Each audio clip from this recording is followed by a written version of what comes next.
अस्सलामुअलैकुम जी, welcome to my channel. I hope कि आप सब लोग बिल्कुल ठीक होंगे।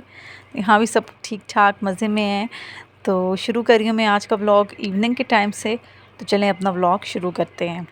तो आज मेरा जो व्लॉग है वो ग्रॉसरी ऑर्गेनाइज़ करने पे है, क्योंकि मिडिल क्लास फैमिलीज़ में ग्रॉसरीज़ ऑर्गेनाइज़ खुद ही करनी पड़ती है। मतलब मिडिल क्लास कहने का मतलब ये कि हेल्पर वगैरह ना हो तो फिर हम लोग कैसे मैनेज करते हैं। तो मैं अपनी ग्रॉसरी इस तरह से अरेंज करती हूँ कि मुझे थोड़ा सा इजी भी रहे और चीज़ें पता भी याद भी रहें कि कौन सी चीज़ कहाँ पे रखी है। तो मेरे पास ना रमज़ान के टैंक के डब्बे खाली हुए हुए थे, तो मैंने इन्हें बड़े संभाल के रखा था कि मैं इनमें जो है वो कुछ चीज़ मतलब स्टोर कर लूँगी, क्योंकि ये बिल्कुल एयर टाइट होते हैं ना, हवा बिल्कुल नहीं जाती इनके अंदर। तो इस वजह से ये बड़े यूज़फुल रहते हैं। तो मैंने अपनी जो लेटिन्स हैं, दाल हैं, वो इनके अंदर सेव कर ली थी। एक लाल लोबिया की दाल है, ये तो कश्मीर की देसी दाल, आप सबको कुछ को पता होगा, कुछ को नहीं पता होगा, कश्मीर की फ़ेमस दाल है। तो दूसरे ऑर्गेनाइज़र में मैं दूसरे डिब्बे में मैं दाल जो है वो मूंग की कर लूँगी। मेरा बड़ा दिल था कि मैं वो दालों वाला ऑर्गेनाइज़र मंगाऊँ, लेटिन्स ऑर्गेनाइज़र, लेकिन फ़िलहाल मैंने वो नहीं मंगाया। तो क्योंकि ऑनलाइन चीज़ का पता भी नहीं होता कि कैसी मिलेगी, और दूसरे नंबर पे ये कि आएगी कैसी, क्वालिटी वाइज़ कैसी होगी। तो इस वजह से मैंने नहीं मंगाई थी ये। मैंने कहा खुद ही जाएँ कभी तो देख कर बंदा खुद ले आता है, तो फिर सेटिस्फाइड भी रहता है। तो खैर, मैंने टैंक के डिब्बों को यूज़ कर लिया था। इस तरह से इनमें दालें जो है वो ऑर्गेनाइज़ कर दी थी। वॉश नहीं किया था मैंने, क्योंकि बस टैंक सूखा पाउडर होता है तो वो साफ़ कर लिए थे मैंने। तो अब जो मेरे पास दूसरे डिब्बे हैं, इसमें मैं चने की दाल जो है वो स्टोर कर लूँगी। इस तरह से ना फिर सामने रहती हैं तो याद भी रहता है, नज़र आ रही होती हैं ना इन डिब्बों में, वरना सारे खोल के देखने पड़ते हैं कि कौन से में कौन सी है। और मेरा ये ग्रोसरी दराज बहुत ज़्यादा फैला हुआ था, मैंने सोचा बस मैं इसको इस तरह फ़िलहाल किस तरह थोड़ा बहुत कर लूँ। उसके बाद फिर आटे की बारी आई, तो मैंने आटा क्या किया कि छोटी बकेट में डलवा दिया। मेरे हस्बैंड ही डाल रहे थे, मेरा इतना दिमाग काम नहीं किया कि बड़ी बाल्टी जो है वो खाली थी, लेकिन मैंने छोटी में डलवा दिया। लेकिन अगले दिन ना मैंने कर लिया था इसको बड़ी बाल्टी में, खुद से ही शिफ्ट कर लिया था। अभी फ़िलहाल इसी में रहने दिया था। तो साथ वेजिटेबल्स भी आई रखी हुई थी। ये वाटरमेलन, इसका सीन मैं आपको आगे चल के बताऊंगी क्या हुआ था। और साथ कल के लिए मेरे हस्बैंड जो है वो भिंडियाँ भी फ्रेश अभी मार्केट में आई हैं, ताज़ी आ गई हैं। और भिंडियाँ तो मेरे ख़्याल से सबकी मोस्ट फेवरेट वेजिटेबल है, बच्चों बड़ों की। तो मेरी भी बचपन से अभी तक की मोस्ट फेवरेट वेजिटेबल जो है वो लेडी फिंगर्स हैं। तो आलू मैंने रख लिए थे, शीट स्टैंड मैंने उस दिन साफ़ करके तो इसके अंदर शीट्स लगाई थी, क्योंकि ना प्याज़ों के छिलके और आलू के साथ जो मिट्टी होती है वो गिरती रहती है नीचे। तो फिर मैं शीट लगा लेती हूँ, जब ख़त्म होते हैं तो वो निकाल के वॉश करके ड्राई करके दोबारा लगा देती हूँ। प्याज अभी मेरे पास रखे हुए थे, क्योंकि गर्मी है ना, तो मैंने अपने हस्बैंड को मना किया था कि प्याज अभी ना लाएँ, जब बिल्कुल मेरे एंड हो जाएंगे तो फिर आप लाना, वरना वो ख़राब से हो रहे हैं आजकल ना, अंदर से ख़राब होते हैं तो फिर वो बहुत ज़्यादा ज़ाया भी हो जाते हैं। तो लहसुन बड़ा अच्छा इस दफ़ा मेरे हस्बैंड को मिला था देसी, तो वो ले आए थे साथ। तो मैंने ये सब चीज़ें यहाँ पे वेजिटेबल्स फ़िलहाल ऑर्गेनाइज़ कर ली हैं। दालें और वेजिटेबल्स मेरी ऑर्गेनाइज़ हो चुकी हैं। नहीं, वेजिटेबल्स अभी सारी तो नहीं हुई है, मतलब जो स्टैंड में रखने वाली थी वो मैं आहिस्ता आहिस्ता कर रही थी। अब जी मैंने निकाल दी थी भिंडियाँ, इनको अभी फ़िलहाल बास्केट में निकाल दिया है। तो रात में इनको धो के रख जाऊँगी, ताकि ये रात पूरी सूखती रहें तो सुबह अच्छे से ड्राई हो जाएंगी। वरना पकाने से पहले धो के फ़ौरन धो के तो वो सूखती नहीं, तो एक स्लेश सा ना चिपचिपाहट वाली बन जाती हैं। तो टमाटर भी मैंने निकाल लिए थे, इसको भी धो के इनको फ्रीज़ कर दूँगी, जिस तरह से मैं करती होती हूँ। मेरे काफ़ी सारे ब्लॉग्स में आप लोगों ने देखा होगा कि मैं इनको कट करके दरमियान से तो फिर फ्रीज़ करती हूँ। इसी के अंदर सब्ज़ मिर्चें भी थी, तो वो मैंने निकाल के अलग कर ली थी, ताकि ना ये अलग से रहती हैं तो फिर ठीक रहता है। अच्छा, सब्ज़ मिर्चों को धोए बगैर फ्रिज में रखना चाहिए, तब वो ज़्यादा अरसा चल जाती हैं। धो के रखो तो वो ना एक ख़राब सी बन जाती हैं, गली पिघली हुई ना, वो पिघल सी जाती हैं। तो इस वजह से मैं इस तरह इनको बग़ैर धोए रख लेती हूँ। एक टिश्यू पेपर नीचे लाजमी लगा लें या करें, उससे भी ख़राब नहीं होती धनिया हो या सब्ज़ मिर्चें। चलें, अब मैं अपना तरबूज़ का सीन आपको दिखाती हूँ। बड़ा देखने में। मैं अपना जो है वो कंटेनर भी ले आई थी कि इसमें काट के बस रख दूँगी इसको फ्रिज में। लेकिन सीन क्या हुआ ये देखें कि अंदर से सारा तरबूज वाइट निकला था।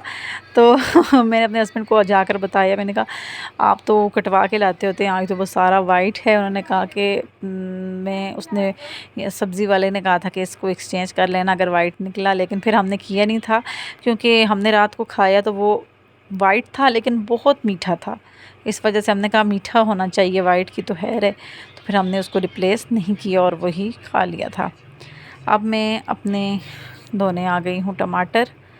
तो मैंने सोचा कि अब जो समेटना शुरू ही किया वो तो लगे हाथ क्यों ना समेट दूँ, क्योंकि अगर आप काम करते करते छोड़ के थोड़ी देर कर लें, बैठ जाएं या लेट रेस्ट कर लें तो आपका बिल्कुल काम करने का दिल ही नहीं करता। वो एक जो एनर्जी आपके अंदर आई हुई होती है काम करते करते, वो बिल्कुल आपकी डल हो जाती है, लो हो जाती है। तो मैंने सोचा था मैं भी अब सब कुछ समेट के फिर ही जो है वो किचन से निकलूँगी, वरना ये सब कुछ इधर ही पड़ा रहेगा या फिर मुझे देर रात को जो है वो सब कुछ करना पड़ेगा।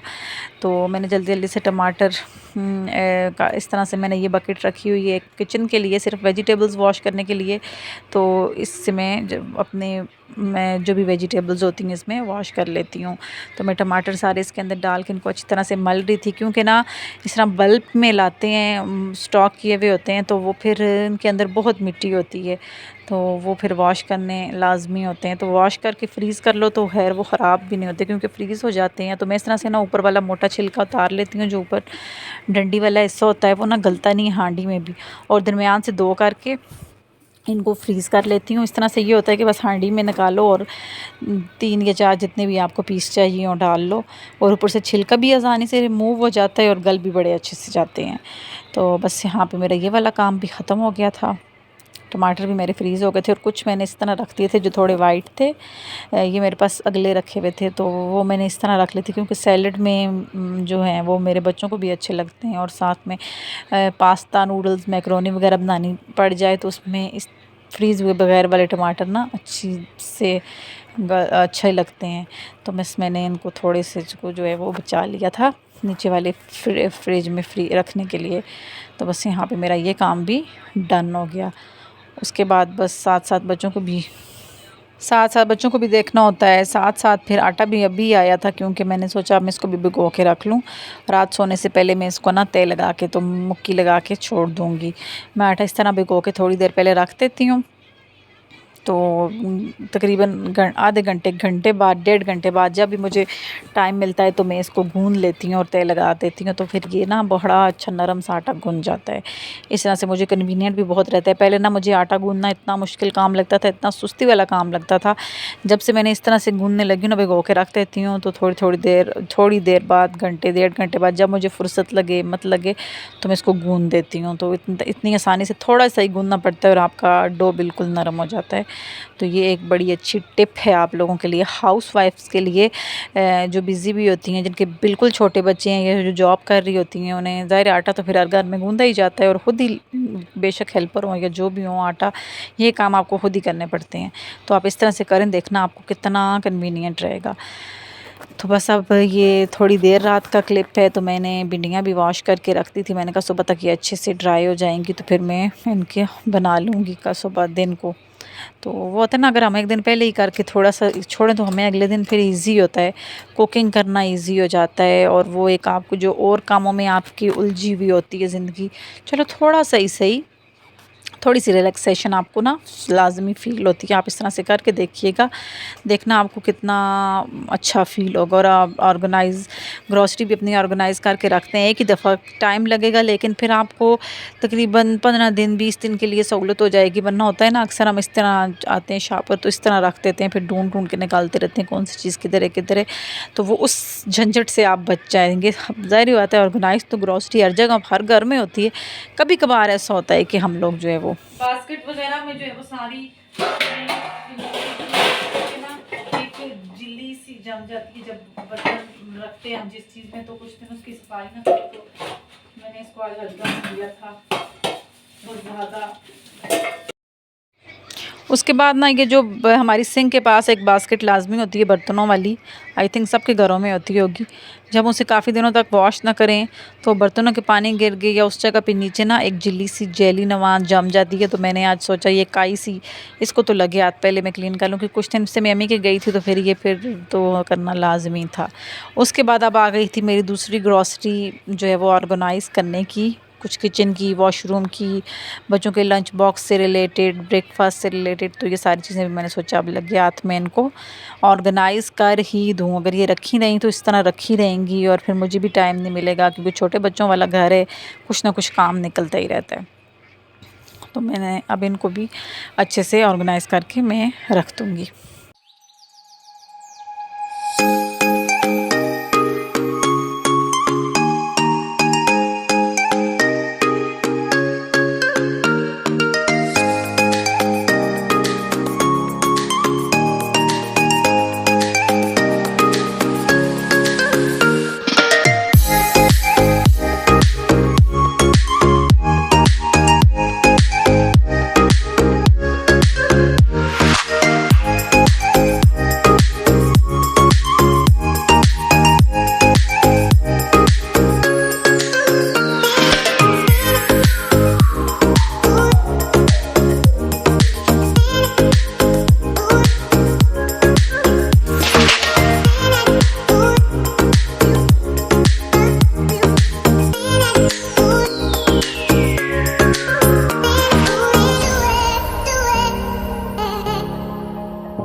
हाँ जी, तो मैंने जो ड्रॉज़ में रखने वाली चीज़ें थी वो रख दी हैं। सारे मसाले जितने भी होते हैं, डिब्बे शिब्बे डिब्बियाँ, वो सारी मैंने उसके अंदर रख दी थी। तो अब जो चीज़ें रोज़मर्रा यूज़ में होने वाली हैं तो मैं खोल के रख देती हूँ कि पैकेट में से कौन निकाले और इस तरह डाले, अच्छा भी नहीं लगता।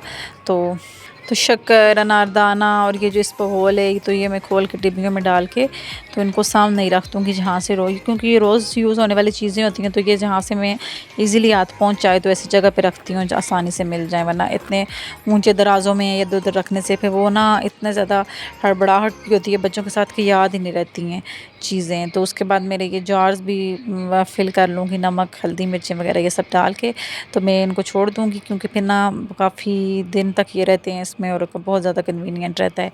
वरना बहुत मुश्किल होता है अगर हम एक ही दिन लगा के थोड़ा सा तो ऑर्गेनाइज़ कर लें तो हमारे 15-20 दिन तो आराम से एटलीस्ट गुजर ही जाते हैं, जब तक कि चीज़ें ख़त्म नहीं होती तब तक गुजर जाते हैं। तो शुरू में ही अगर सुस्ती कर दो तो वो बाद में आपको बहुत ज़्यादा प्रॉब्लम होती है। इस तरह से आपका टाइम भी सेव होता है, एनर्जी भी सेव होती है, और बच्चों वाले घर में तो वैसे ही टाइम की हमेशा शॉर्टेज ही रहती है कि आपको इतना टाइम मिले। चलें जितना टाइम यहाँ से बचेगा अपने लिए निकल आए तो बहुत बड़ी बात होती है। हालाँकि आगे अब छुट्टियाँ आने वाली हैं, समर वेकेशंस, तो सोचें भी ना जो अपने लिए टाइम निकलता था वो मिला करेगा, क्योंकि सिर्फ जो वीकेंड की छुट्टी होती है उसी से अंदाज़ा लगा लें कि बच्चे घरों इतनी ज़्यादा मसरूफियात बढ़ जाती हैं कि बिल्कुल टाइम नहीं मिलता। बस यहाँ पे सब चीज़ें मैंने अपनी रिफ़िल करके छोड़ दी थी। तो ये हो गया था मेरा काम डन। साथ-साथ मैं फिर लंच की भी तैयारी कर रही थी, क्योंकि लंच टाइम भी सॉरी डिनर की भी तैयारी कर रही थी, क्योंकि डिनर का टाइम होने वाला था। तो आज मेरी प्लानिंग थी कि मैं वेजिटेबल यानी कि जो फ्लेडी फिंगर्स हैं वो बना लूँगी, साथ बनाऊँगी रोटी या मंगा लूँगी या घर बना लूँगी, अगर दिल जिसने जो खानी हुई ना वो कर लेंगे। तो फिर हमने साथ वाइट रोटी मंगा ली थी, लेकिन साथ सब्ज़ी बना ली थी, वरना रात के टाइम ना कश्मीर में ज़्यादातर लोग चावल ही खाते हैं, तो रोटी कम ही रात के वक्त पसंद की जाती है, रोटी ज़्यादातर दिन को। लेकिन कभी कभी चीट डे भी होता है, मैं भी कहती हूँ रात को यार रोटी बना लेंगे, चावल बने हुए हों तो वो ज़ाया ना हो, अगले दिन वही यूज़ कर लेते हैं। तो बस यहाँ पर मैंने भिंडियाँ बनाने की तैयारी कर ली थी। ऑयल मैंने इसमें लिया था और ऑयल काफ़ी क्वांटिटी मैंने लिया था, क्योंकि भिंडियों का ना कलर नहीं निकलता। मतलब हम सब्ज़ी में इतना डालना तो नहीं चाहिए, लेकिन हम कश्मीरी लोग हैं ना, हमें तड़के वाली चीज़ें बहुत पसंद हैं, यानी कि ऑयल निकला हुआ होना चाहिए ज़रूर उनमें से। तो वरना मैं इतना ऑयल डालती नहीं हूँ, लेकिन भिंडियाँ मेरी भी मोस्ट फेवरेट हैं, तो मैंने सोचा भिंडियों पे कॉम्प्रोमाइज़ नहीं, अच्छे से मैं ऑयल डालूँगी और उनको अच्छे से इसमें भूनूँगी ताकि अच्छा सा टेस्ट निकले। मैंने प्याज लिया, उसको लाइट ब्राउन किया, तो उसके जैसे ही वो थोड़ा सा लाइट ब्राउन सौते हुआ तो मैंने उसके अंदर लहसुन का पेस्ट डाल लिया। लहसुन को भी थोड़ा सा इसके अंदर प्याज़ों के अंदर मिक्स होने दिया। तो फिर मैंने उसके अंदर नमक, लाल मिर्च जितनी चाहिए थी, साथ हल्दी, बेसिक मसाले यही होते हैं ना, तो और साथ थोड़ा सा गरम मसाला, वो हाउसवाइफ वाला हाथों का अंदाज़ा ही हो गया हुआ है अब। तो वो डाल के तो इसकी अच्छी सी ग्रेवी और मसाला तैयार कर लूँगी। तो फिर इसके अंदर भिंडियाँ डाल दूँगी। तो ये मिर्चें थोड़ी सी प्याज के अंदर मैं भूनती होती हूँ ताकि ना ये मसाले सारे थोड़ा सा कलर जायका इनका चेंज हो जाए। जैसे ही थोड़ा सा इनका खुशबू आने लगती है तो मैं इसके अंदर मैंने डाल दिए थे टमाटर, कट करके रखे हुए थे। ये तकरीबन 5 टमाटर हैं। प्याज भी मैंने 3 लिए थे क्योंकि भिंडियों के अंदर मसाला ज़रा सा ग्रेवी अच्छी लगती है, सूखी सूखी भिंडियाँ अच्छी नहीं लगती। देखें ऑयल भी आज मैंने काफ़ी क्वांटिटी में डाला है, वरना मेरे व्लॉग्स में आपने देखा होगा मैं ऑयल बहुत कम यूज़ करती हूँ। तो बस इसमें थोड़ा सा पानी डाल के इसको ढाँप दूँगी ताकि टमाटर अच्छे से गल जाएँ और मिक्स पे आ जाएँ। आज मैंने टमाटरों का छिलका नहीं उतारा क्योंकि मैंने छोटे साइज़ वाले टमाटर लिए थे, तो उनका छिलका नहीं उतारा जाता, वो गल ही जाता है बीच में। जो मोटे बड़े टमाटर हों उनका छिलका नहीं गलता, वो फिर बहुत इरिटेटिंग लगता है। तो मैंने इसको ढाँप दिया था। टमाटर गल गए थे तो मैंने इनको अच्छे से चमचे की मदद से मैश कर लिया था मैंने, और अच्छा सा मसाला भून लिया था ना पहले, ताकि टमाटर और प्याज़ों का कलर चेंज हो जाए, मसाले की शक्ल अच्छी आए। तो मसाला जितना अच्छा होगा हमारा तो उतना ही फिर अच्छी सब्ज़ी बनेगी। मसाला भून लेना है थोड़ी देर, जितना इसका पानी बिल्कुल ड्राई हो जाए। पानी होगा तो वो भिंडियाँ सारी पानी के अंदर गल के शीरा शीरा ही हो जाएंगी। तो भिंडी ज़रा ना खड़ी खड़ी अच्छी लगती है मेरे हस्बैंड को भी, हमारे घर में सबको। तो वो गली हुई भिंडियाँ नहीं खाते। तो मैं अब बिल्कुल भिंडियाँ डालने के बाद हल्के हाथों से चमचा चलाती हूँ ताकि ये टूटे ना, क्योंकि ये सिर्फ दम पे पकानी होती हैं, इनको कोई प्रॉपर इनकी भुनाई नहीं होती। इनकी बुनाई यही होती है हल्की आंच पे रख दो और थोड़ी थोड़ी देर बाद ताकि नीचे से लगे ना, तो इनको हिलाते रहो बस, बिल्कुल डिम मध्यम सी आंच पे इनको रख देना है। तो मैंने भिंडियाँ अपनी मध्यम सी आंच पे रख दी थी दम पे। साथ मैंने सोचा चटनी भी बना लेती हूँ क्योंकि रोटी है तो चटनी अच्छी लगती है। साथ मैंने क्या किया था, सब्ज़ मिर्चें ली थी 5-6 जितनी भी चाहिए थी, अपना आइडिया होता है घर के हिसाब से कोई जितना स्पाइसी खाता है। और फिर मैंने साथ उसके अंदर डाल दिया था अनारदाना, अखरोट और नमक। थोड़ी सी सब्ज़ धनिया मेरे पास रखी हुई थी, पुदीना आज मैंने नहीं डाला था। तो ये देखें भिंडियाँ मेरी जो है वो पानी छोड़ रही हैं, अपना पानी वो छोड़ती हैं तो उसी में वो गल जाती हैं। तो ये होती है इनकी भिंडियों की ट्रिक। एक और टिप मैंने आपको दे दी है कि भिंडियों में कभी भी पानी न डालें, आँच हल्की रखें। पानी डालेंगे तो वो बिल्कुल बीच में गल जाएगी। सबको बनानी आती है, मैं ये नहीं कह रही, लेकिन जो बिगिनर्स हैं, जो गर्ल्स हैं, छोटी बच्चियां हैं, वो अक्सर ना उन्हें कुकिंग का शौक़ होता है तो इस चक्कर में वो ये कर देती हैं। मैं भी स्टार्ट में इस तरह बनाया करती थी, माँ बाप के घर में इतना आइडिया नहीं होता। फिर जब हम अपने घर में आते हैं तो फिर आस्ता आस्ता जब बनाने लगते हैं, यानी कि हाउसवाइफ बनते हैं, तो फिर हमें सारी चीज़ें खुद ब खुद समझ आ जाती हैं। पहली दफ़ा ज़ाहिर बात है गलतियाँ होती हैं, तब जाके हम जो है वो सही होते हैं। यहाँ पर मेरी भिंडियाँ बिल्कुल अच्छे से रेडी हो गई थी, चूल्हा मैंने बंद कर लिया था। तो अब मैं ये डाल के अम्मी अबू के लिए भेज दूँगी। तो साथ रोटियां तंदूर से ही मंगा ली थी। तो फिर बाद में हस्बैंड को वेट कर रही थी, वो आएंगे तो फिर हम खुद भी खाना खा लेंगे। तो ये था मेरा आज का व्लॉग। आई होप कि आपको अच्छा लगा होगा। अगर अच्छा लगा हो तो चैनल को सब्सक्राइब मस्ट करें, वीडियो को लाइक करें और कमेंट करके मुझे ज़रूर बताएं। मिलूँगी इंशाल्लाह बहुत जल्द आपसे। अल्लाह हाफिज़ जी।